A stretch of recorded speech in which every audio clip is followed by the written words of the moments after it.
Un système d'alarme complet sous Tuya, mais qui fonctionne aussi avec une carte SIM. C'est l'objet que je vais vous présenter aujourd'hui. Donc c'est vraiment un système complet avec une centrale d'alarme. L'idée de ce test, ça va être de savoir si ça fonctionne correctement et si ça vaut le coup ou pas de l'acheter, parce que c'est un produit qui ne vaut que 40 €.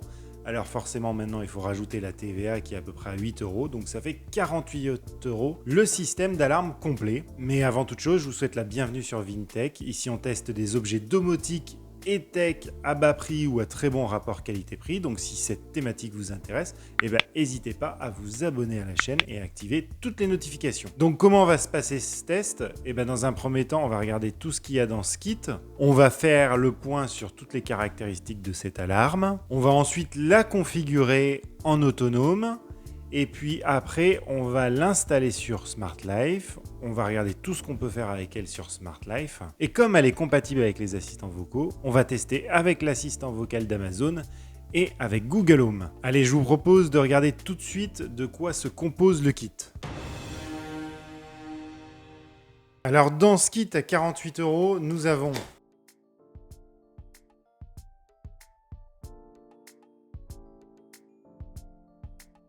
donc on a le manuel d'utilisation en anglais, une sirène, un petit autocollant, bon, très honnêtement, qui est un peu craignos pour montrer qu'on a une alarme, le capteur PIR de mouvement, un capteur d'ouverture de porte, notre centrale, 2 télécommandes, un câble USB vers micro USB pour la centrale, une prise secteur pour la centrale et 2 supports à mettre sur le mur pour pouvoir accrocher la centrale, il me semble.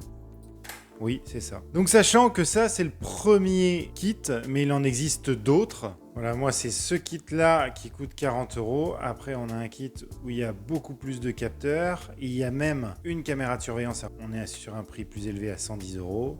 Ici, il y a ce kit-là, ce kit-là, ce kit-là. Voilà, ce que je vous propose, c'est d'aller checker le lien qui est en description pour voir tous les kits qui sont proposés et voir lequel vous correspond le mieux. Moi, j'ai pris vraiment le plus basique, ce qui va nous permettre de savoir déjà les possibilités que peut nous offrir cette alarme. Donc, si on regarde au niveau des caractéristiques techniques, les petits capteurs de mouvement, là, je ne sais pas si vous vous rappelez, c'est les mêmes que j'avais présentés dans une alarme autonome de la marque Kiryu. Je vous mettrai, si ça vous intéresse, le lien en haut de cet écran. Donc cette alarme, on a un petit écran de 1,7 pouces qui n'est pas tactile. Les touches ici, par contre, sont tactiles. Elles vont vous permettre de régler, de déverrouiller ou de verrouiller l'alarme. Sur les côtés, on a un petit bouton on-off. Ici, on a l'entrée pour la recharge. Ici, on a une sortie jack qui va permettre de brancher la sirène dessus. Et ici, on peut mettre donc une carte SIM pour qu'elle soit vraiment autonome et se passer du Wi-Fi. Parce que comme je vous l'ai dit, elle fait Wi-Fi Tuya et elle fait également GSM. Donc elle va pouvoir envoyer elle-même des textos, des appels. Bon, c'est quand même plutôt pas mal. Tous les capteurs ont une autonomie de pile d'environ 6 mois. Sachant que par exemple, ce capteur-là, on peut également le brancher en micro USB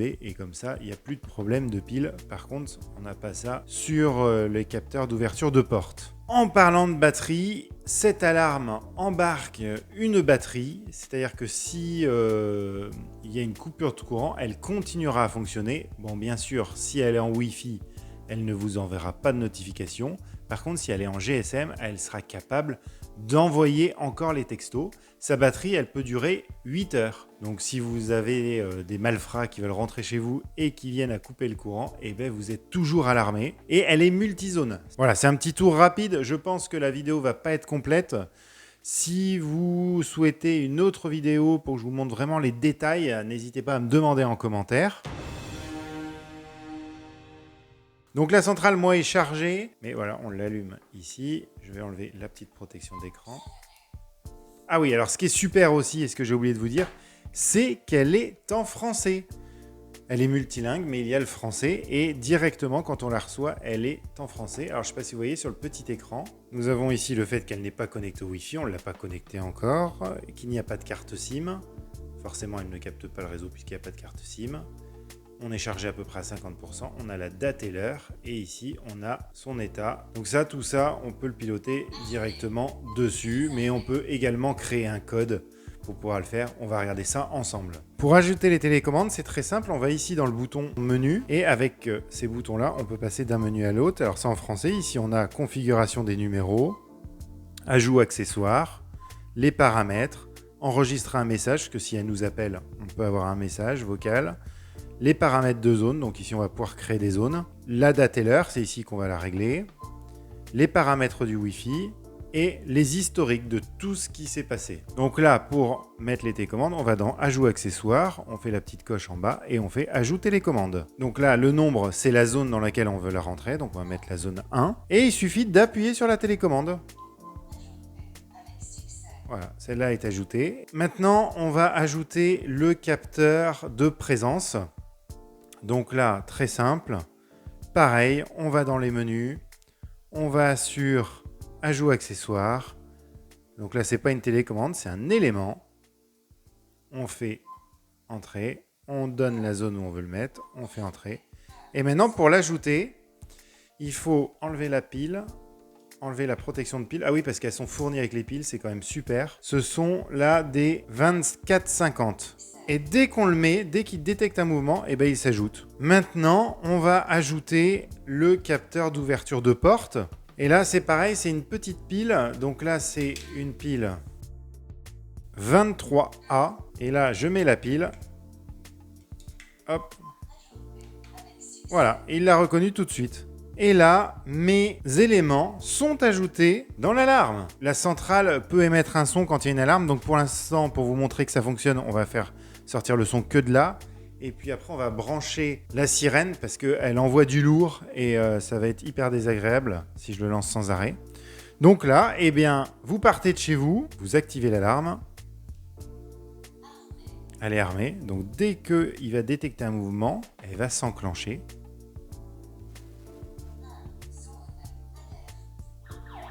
Voilà.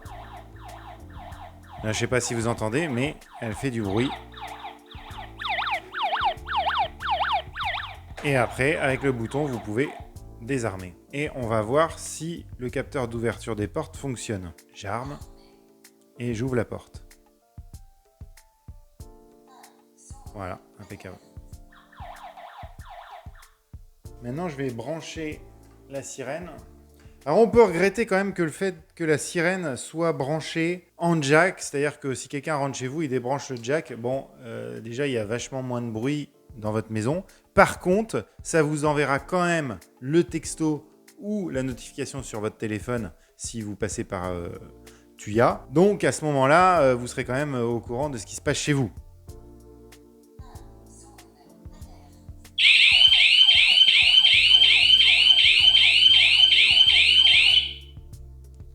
Voilà, donc ça marche super bien et c'est vraiment une vraie alarme. C'est pas comme les petites sirènes là que j'avais testées de chez Action qui faisaient 80 décibels. Voilà, c'était vraiment un son. Là, c'est vraiment hyper gênant. C'est une vraie alarme qu'on entendra à l'extérieur de chez vous. Et alors, ce qui est sympa, c'est que du coup, vous pouvez ajouter autant de capteurs que vous voulez. Hein. Par exemple, moi, ceux que j'avais dans mon autre système d'alarme, je peux l'ajouter dessus. Nativement, vous allez pouvoir ajouter que des éléments Kiryu, mais vous allez voir qu'il y a une petite astuce pour pouvoir ajouter d'autres capteurs, les capteurs de mouvement que vous avez déjà chez vous, vous pouvez les ajouter. Allez, ce que je vous propose maintenant, c'est de voir comment le configurer dans l'application Smart Life.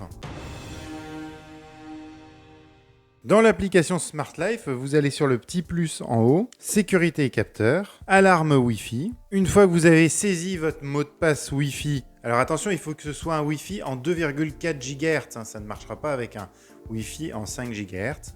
Vous serez obligé de scinder votre réseau si vous n'avez qu'un Wi-Fi 5 GHz, mais c'est très facile à le faire sur une box. Sur l'alarme, vous allez dans le menu, vous allez dans paramètres Wi-Fi, vous faites OK. Vous vous mettez en APconfig, vous appuyez sur 0 et vous dites ici que le témoin clignote rapidement, vous faites suivant. Et voilà, une fois qu'il a fini, vous pouvez le renommer. Donc là, moi, je vais le renommer en alarme ancienne maison. Et je termine. Donc je retrouve ici mon alarme. Quand je vais dedans, j'accède donc à ce menu-là qui va reprendre en fait toutes les touches de la télécommande avec désarmer. Ici je peux armer l'alarme. Ici je peux dire que je suis à la maison. Ou là c'est le bouton de SOS qui va déclencher l'alarme et vous allez voir ça va nous servir par la suite. Ici on a tout l'historique des alarmes et ici nous avons Setting qui va permettre en fait avec un timer d'activer et désactiver l'alarme à des horaires précises. Ici en haut vous avez le petit crayon où là on n'a pas grand chose, juste comme dans tous les appareils Tuya, les scénarios et automatisation dans lequel est l'appareil et on peut mettre à jour le micro logiciel mais il est déjà à jour. Donc voilà, maintenant que c'est installé, si j'active l'alarme, j'ai armé, voilà, donc là il me dit que j'ai armé. Si j'ouvre une porte et que je déclenche l'alarme, je devrais recevoir une notification. Voilà. Je reçois une notification ici et en cliquant dessus, je la désactive. Donc maintenant, ce que je vous propose, c'est de regarder quel événement peut déclencher un scénario. Donc, vous allez dans Scénario, vous faites le petit plus en haut. Par exemple, on pourrait se dire, est-ce que si l'alarme se déclenche, je peux activer quelque chose, allumer la lumière, par exemple. Donc, je fais, lorsque le statut de l'appareil change, mon alarme. Et ici, donc, j'ai Change State. Alors, ah oui, c'est juste si c'est sur batterie ou si c'est sur USB. Donc là, aucun intérêt. Le niveau de batterie. Un truc chinois encore, sans déconner, ça m'énerve. Bon, bah voilà, là, on ne sait pas ce que c'est. Mode, si elle est désarmée, si elle est armée, si on est à la maison ou si le SOS est appuyé. Et encore un truc chinois. Donc bon, globalement, vous ne pouvez pas déclencher un événement sur quelque chose qui se passerait sur cette alarme, à part au moment où vous l'armez ou au moment où vous le désactivez. Bon, ça, c'est pas super. Mais par contre, je vais vous montrer qu'on peut faire quelque chose. C'est-à-dire que, comme je vous ai montré, on a des équipements qui sont natifs et de la marque Kiryu, comme ce que je vous ai montré, le détecteur PIR et le détecteur d'ouverture de porte, mais on peut aussi ajouter dans notre système d'alarme un capteur qui ne serait pas de la marque Kiryu. Par exemple, là, j'ai un capteur de la marque LSC Smart Connect. C'est mon capteur de boîte aux lettres, normalement, mais bon, on va faire le test. Et je peux lui dire, en créant un scénario, lorsque le statut de l'appareil change, donc par exemple mon capteur, si il détecte un mouvement, à ce moment-là, j'exécute un périphérique, l'alarme de l'ancienne maison, à ce moment-là, je la mets en mode SOS. Et donc maintenant, dès que le capteur va détecter un mouvement, ça me lancera l'alarme. Bon, bah c'était trop parfait, il y a un loup. Même quand je désactive l'alarme et que je passe devant un capteur, il m'envoie une notification sur mon smartphone. Alors que si l'alarme est désactivée, ça sert à rien de recevoir une notification. Le seul moyen que j'ai trouvé pour désactiver les notifications, c'est de désactiver complètement les notifications de l'appareil. Donc ça veut dire que vous ne recevrez plus les notifications pour vos autres appareils connectés parce qu'il n'y a aucun moyen de désactiver les notifications que de l'alarme. Donc voilà, si vous désactivez les notifications, ça veut dire que vous ne recevrez pas de notif quand il y a quelqu'un chez vous et que vous avez activé l'alarme. Il faudrait vraiment que Kiryu travaille sur ce point-là et peut-être que dans une future mise à jour, j'espère que ce point s'améliorera. Ou si vous avez cette alarme et vous connaissez l'astuce, dites-le moi. Moi, si je trouve l'astuce, je vous le mettrai en commentaire épinglé de cette vidéo. Bon, après, même si vous ne recevez pas de notification, ça sonnera quand même chez vous. Et vous n'aurez pas ce problème-là non plus si vous utilisez une carte SIM. Bon, ce que je vous propose maintenant, c'est de regarder dans les assistants vocaux. Donc là, on se retrouve sur l'assistant vocal d'Amazon. Donc déjà, est-ce qu'elle est reconnue dans les appareils? Oui, elle est reconnue. Bon, j'ai été obligé de la renommer en protection maison parce que j'avais déjà un appareil nommé alarme ancienne maison. Active protection maison. L'appareil protection maison est armé en mode résidence. Donc ça fonctionne. On va essayer maintenant avec Home. Régler protection maison sur mode absent. Bon ben voilà, ça marche impeccable. Je vous propose de vous retrouver tout de suite pour la conclusion de ce test. Et voilà, donc ce test est terminé. Je vais vous donner mes conclusions au niveau de cette alarme Keryu. Alors, ma première impression, c'est que c'est vraiment très simple à installer. Elle est complète. Si on va sur des packs un niveau au-dessus, on aura quand même beaucoup de capteurs. On peut même mettre une caméra connectée à ce système. Autre point positif, c'est qu'elle a une batterie intégrée. Donc même s'il y a une coupure de courant, eh bien, le système fonctionne toujours. Ce que j'ai aussi apprécié, c'est la sirène qui est vraiment très forte. Ce que j'ai moins apprécié, c'est l'histoire des notifications dans l'application Smart Life que l'on ne peut pas désactiver juste pour cette alarme. Donc si vous êtes chez vous, vous recevrez encore des notifications quand vous passez dans les pièces. Alors ça, c'est vraiment dommage. Enfin voilà, franchement, ça c'est nul. J'espère qu'il y aura une mise à jour là-dessus. Je pense vraiment que cette alarme donnera vraiment tout son sens si vous y mettez une carte SIM. Comme ça, il n'y a plus de problème. Vous recevez quand même un texto pour vous dire qu'il y a quelqu'un chez vous. Il n'y a pas ce problème de notification. S'il n'y avait pas eu ce problème de notification, c'était un carton plein. Elle était vraiment super. Donc voilà, je ne sais pas trop quoi vous dire. D'habitude, je finis en vous disant toujours est-ce que je vous recommande ou pas d'acheter ce produit. Si vous ne souhaitez pas la connecter à l'application Smart Life, achetez-le, franchement, vous ne serez pas déçus. Voilà, et écoutez, j'espère que ce test vous a plu. Je vous remercie d'avoir regardé la vidéo jusqu'au bout. Et je vous dis à très bientôt sur Vintech pour de nouveaux tests domotique et tech.